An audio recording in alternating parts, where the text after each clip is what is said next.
voters.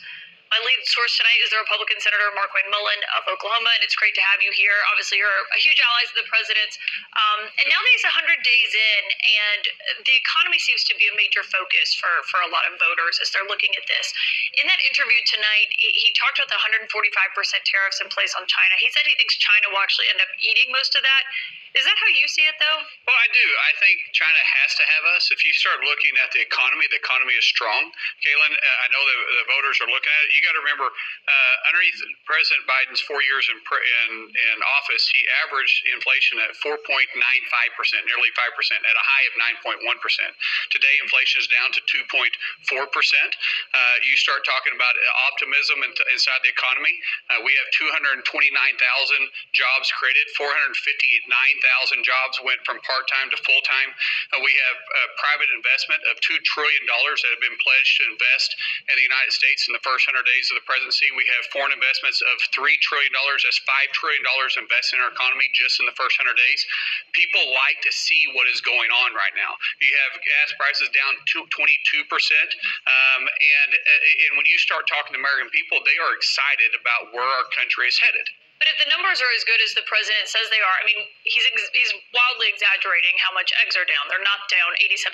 If they were, people would be paying 50 cents for a dozen of eggs, which obviously, well, that they're not. The fact is they're down. And as I said, at the height, right, but why not just say at the height how much they're down? Well, at the height, it was 9.1%.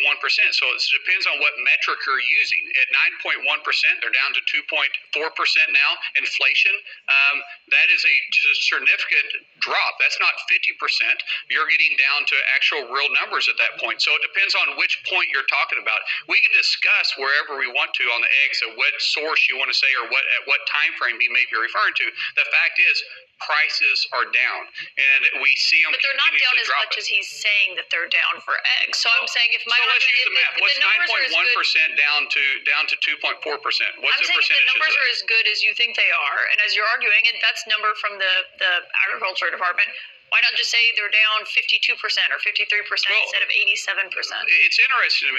87%. It's interesting to me that we're focused on the price of eggs when we know it's down. What I don't remember hearing is when Biden was in office and inflation was 9.1%, about you talking about how high the prices were, or anybody for that matter actually saying, okay, why is inflation at 9.1%?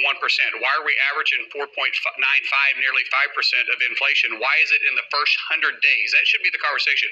Why is it in the first 100 days that the president was able to bring down inflation to 2.4% and have $5 trillion of investment inside the United States? Why wasn't that happening in the last 4 years of the Biden administration?